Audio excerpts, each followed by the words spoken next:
আমি আইএলটিএস দিয়েই হচ্ছে আমি ইউনিভার্সিটি অফ সাউথ ওয়েস্টে অ্যাপ্লাই করেছিলাম।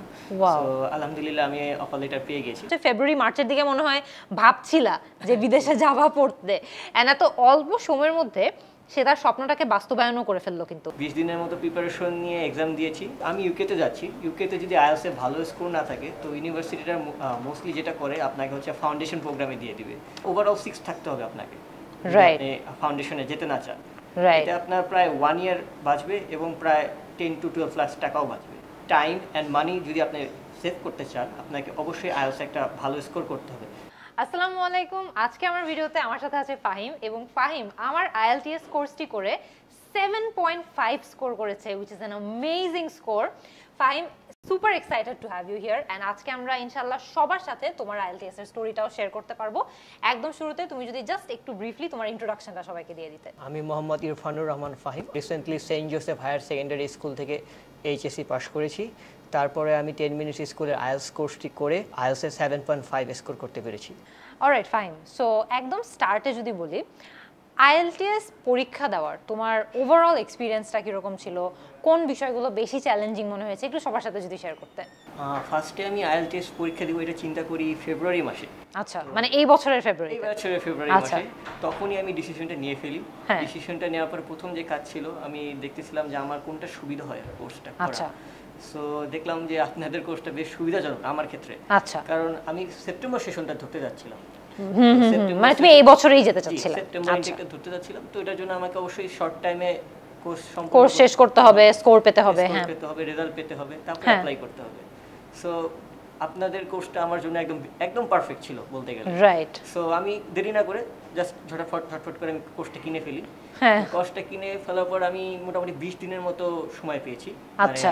আমি আগে হচ্ছে আমি যেটা করছি, আমি আগে রেজিস্ট্রেশন করে নিয়েছিলাম আইএলটিএস এক্সামের। মানে প্রিপারেশন নেওয়া শুরু করার আগে তুমি রেজিস্ট্রেশন করে নিয়েছিলাম। তো 35 ডেজ থাকতে আমি রেজিস্ট্রেশন করে ফেলি।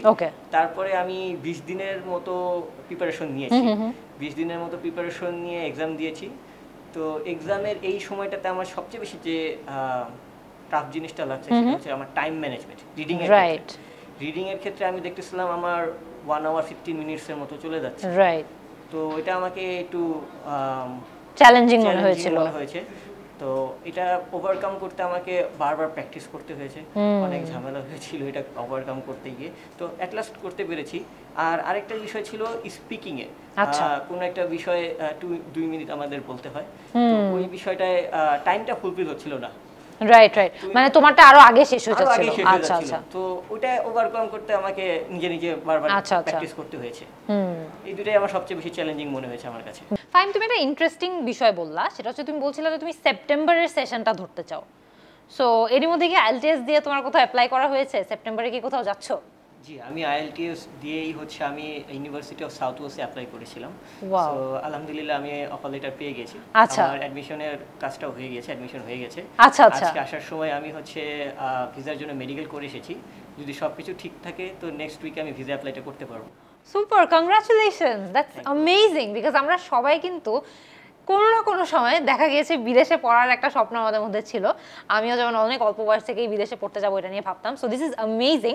তুমি এত অল্প সময়ে আইএলটিএস পরীক্ষা দিয়েছো, প্রিপারেশন নিয়েছো, অ্যাপ্লাই করেছো। বিকজ তুমি একটু আগেই কিন্তু বললা যে তুমি হচ্ছে ফেব্রুয়ারি মার্চের দিকে মনে হয় ভাবছিলা যে বিদেশে যাবা পড়তে, অ্যান্ড এত অল্প সময়ের মধ্যে সে তার স্বপ্নটাকে বাস্তবায়নও করে ফেললো। কিন্তু সে অ্যাকচুয়ালি সেপ্টেম্বরে পড়তে যাচ্ছে। অ্যান্ড তুই কি স্কলারশিপ পেয়েছো? জি আপু, পার্শিয়ালি স্কলারশিপ পেয়েছি, 2500 পাউন্ড। Insane, that's amazing. কারণ আপনারা চিন্তা করে দেখেন, ফেব্রুয়ারি মার্চে সে চিন্তা করলো যে আচ্ছা বিদেশে অ্যাপ্লাই করব। তারপর সে আইএলটিএস পরীক্ষা দিল, 7.5 স্কোর করলো, স্কলারশিপও পেলো, এবং আজকে বললো যে সে মেডিকেলের এক্সামটাও দিয়ে আসছো মনে হয়, তুমি টেস্ট যেটা করতে হয়। সো মোটামুটি তোমার এখন আর যাওয়ার পথে কোনো বাধা নাই। তুমি কিন্তু ইনশাল্লাহ সব ঠিকঠাক থাকলে সেপ্টেম্বরে যাচ্ছ, এটা কনফার্ম। আবার স্কলারশিপ নিয়ে যাচ্ছে। This is amazing, congratulations. এটা খুবই ভালো একটা সংবাদ। নাও দ্যাট তুমি বিদেশে যাচ্ছ, তুমি কিন্তু আইএলটিএস এর পুরো প্রসেস দিয়ে গিয়েছো, তুমি অ্যাপ্লিকেশনের প্রসেসটাও কমপ্লিট করেছো। সো অনেক স্টুডেন্ট আছে যারা এরকম বিদেশে পড়তে যেতে চায়, তাদের উদ্দেশ্যে যদি তুমি কিছু বলতা। ফার্স্ট অফ অল আইএলটিএস এ অবশ্যই ভালো স্কোর করতে হবে। আমি ইউকেতে যাচ্ছি, ইউকেতে যদি আইএলটিএস এ ভালো স্কোর না থাকে তো ইউনিভার্সিটিটা মোস্টলি যেটা করে আপনাকে হচ্ছে ফাউন্ডেশন প্রোগ্রামে দিয়ে দিবে। রাইট, আপনাকে যেটা করতে হবে অবশ্যই টাইম অ্যান্ড মানি যদি আপনি সেভ করতে চান আপনাকে অবশ্যই আইএলটিএস একটা ভালো স্কোর করতে হবে। মিনিমাম ওভারঅল 6 থাকতে হবে আপনাকে, রাইট, আপনি ফাউন্ডেশনে যেতে না চান। রাইট, এটা আপনার প্রায় 1 ইয়ার বাঁচবে এবং প্রায় 10 to 12 লাখ টাকাও বাঁচবে। 10 থেকে 12 লাখ টাকা এবং 1 বছর, এটা কিন্তু এক্সপেন্সিভ এবং এটা অনেক বড় একটা সময়। দেখা যায় যে ইংরেজি না পারলে তুমি বলছো যে ফাউন্ডেশন কোর্সে আমাদেরকে ঢুকাই দিবে এবং সেখানে আমাদের এক্সট্রা 10 থেকে 12 লাখ টাকা খরচ হবে, 1 বছর পুরো সেখানে আমাদের যাবে। যেটা কিন্তু খুবই গুরুত্বপূর্ণ। আমরা যদি আমাদের আইএলটিএস স্কোরটা ভালো না রাখতে পারি আমাদের এই সমস্যাটা হতে পারে। So it's huge. সো তুমি যখন তোমার আইএলটিএস প্রিপারেশন নিচ্ছিলা, তুমি ফেব্রুয়ারি মার্চের দিকে সম্ভবত প্রিপারেশন নেওয়া শুরু করেছো। সো যখন তুমি প্রিপারেশন নিচ্ছিলা তোমার কি কি ধরনের রিসোর্সেস বা কোন কোন জায়গাগুলো থেকে তুমি মেইনলি প্রিপারেশন নিয়েছো? ধরো এই কোর্সের পাশাপাশি আর কি কি করেছিলা? আমি এই কোর্সের পাশাপাশি আর কিছু করিনি। আমি যেটা করেছি আপনার কোর্সটাই আমি ভালো মতো করেছি। কোর্সটা একদম থ্রোলি সব কিছু বোঝানো আছে, কোনো সমস্যা নাই। স্পেশালি ফরম্যাটটা ক্লিয়ারলি বোঝানো আছে আমাদের জন্য। প্রত্যেকটা বিষয়, রাইটিংয়ের প্রত্যেকটা বিষয় উদাহরণ দিয়ে দেখানো আছে, লিসেনিং, রিডিং প্রত্যেকটা বিষয় থ্রোলি বোঝানো আছে উদাহরণ সহ। তো উদাহরণটা অনেক বড় একটা হেল্প করে। তো উদাহরণটা দিয়ে আসলে সব ক্লিয়ার হয়ে যায়, কোনো কিছু বাকি ছিল না শেষ পর্যন্ত কোর্সের কারণে। এই জন্য আর কিছু প্রয়োজন পড়েনি আমার। Right, right. আর তুমি যেহেতু বললা যে তুমি শুধুমাত্র ধরো অনলাইনের রিসোর্সেস বা একটা কোর্স করেই তোমার প্রিপারেশনটা নিয়েছো, এখান থেকে যদি তুমি আরেকটু শেয়ার করতা যে অনলাইনে পড়াশোনা নিয়ে দেখা যায় যে বেশিরভাগ মানুষের একটা ধারণা থাকে যে অনলাইনে আসলে পড়াশোনা করে লাভ নাই, বা অনলাইনে পড়ে আমরা হয়তো বা অফলাইনে পড়ার যে ভ্যালুটা আছে সেটা পাবো না। সো এখানে তোমার অভিজ্ঞতাটা কিরকম ছিল? পুরোপুরি আইএলটিএস এর মতো বড় পরীক্ষার প্রস্তুতি তুমি সম্পূর্ণভাবে অনলাইনে নিলা, সো এখানে তোমার এক্সপিরিয়েন্সটা কেমন ছিল? এক্সপিরিয়েন্সটা বেশ ভালো ছিল। আমার বেশ টাইম সেভ হয়েছে এবং বলতে গেলে বেশ টাকাও সেভ হয়েছে। টাইম অ্যান্ড মানি দুটোই আমার সেভ হয়েছে। কোভিড প্যান্ডেমিকের কারণে বিষয়টা হচ্ছে এখন আমরা সবাই এখন অনলাইনে অভ্যস্ত হয়ে গেছি। তো এখন চেঞ্জ হচ্ছে বিষয়টা, ধীরে ধীরে চেঞ্জ হচ্ছে এবং আশা করা যাচ্ছে আগামীতে সবাই অনলাইন দিক থেকে চলে আসবে। আর বিষয়টা হচ্ছে খুবই ইজিভাবে কোর্সটা তুলে ধরা হয়েছে, এটা হচ্ছে অনেক বড় একটা বিষয়। কোর্সটা যদি ইজিভাবে তুলে ধরা না হতো তাহলে হয়তো দেখা যেত আমাকে অফলাইনেও যেতে হচ্ছে, কিন্তু ইজিলি তুলে ধরার কারণে আমার আর অফলাইনে যেতে হয়নি। Right, right. সো অনলাইনে যেহেতু পড়াশোনা করছো পুরোপুরি, ফাঁকিবাজি করতা? কোনো সময় কেমন হতো যে ভিডিওটা ব্যাকগ্রাউন্ডে চলতেছে তুমি আসলে পড়তেছো না? না, এরকম না। বিষয়টা হচ্ছে পড়ার মোটিভেশন পাচ্ছিলাম না, এই জন্য আগে আমি রেজিস্ট্রেশন করে নিয়েছিলাম। আচ্ছা আচ্ছা আচ্ছা, হ্যাঁ, করে নিয়ে এপ্রিলের 30 তারিখে আমি এক্সাম দিয়েছি। তো এপ্রিলের 3 তারিখ থেকে প্রিপারেশন নেওয়া শুরু করেছিলাম আমি। আচ্ছা, 23 তারিখে আমার প্রিপারেশন শেষ হয়, 25 তারিখে আমার স্পিকিং ছিল, 30 তারিখে রিটেন ছিল। সো কারণ রেজিস্ট্রেশন করে ফেলার পরে তো আর বাঁচার কোনো উপায় নাই। ইন্টারেস্টিংলি আমিও সেম জিনিসটা করছিলাম।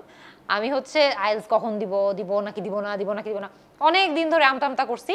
তারপরে ভাবলাম যে না, রেজিস্ট্রেশনটা করে ফেলি, এরপরে আর পালানোর কোনো উপায় নাই, কারণ টাকা তো দিয়ে দিয়েছি।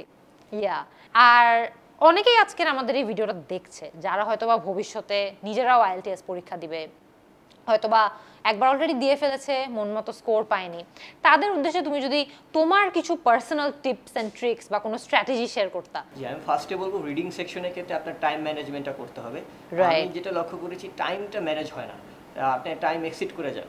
তো রিডিং সেকশনের ক্ষেত্রে সেটা দেখতে হবে। আর লিসেনিং এর ক্ষেত্রে আপনি যদি কোনো কিছু আপনি ধরতে না পারেন, স্কিপ ইট, আপনি নেক্সট সেকশনে চলে যান। ঠিক আছে, আপনি আশা করা যায় লিসেনিং এ তাহলে ভালো স্কোর করতে পারবেন। আর রাইটিং এর ক্ষেত্রে কিছু করেনি, আপনার গ্রামার সেকশনটা একটু রিভিশন দিবেন, আপনি বারবার রাইটিং পার্টটা দেখবেন।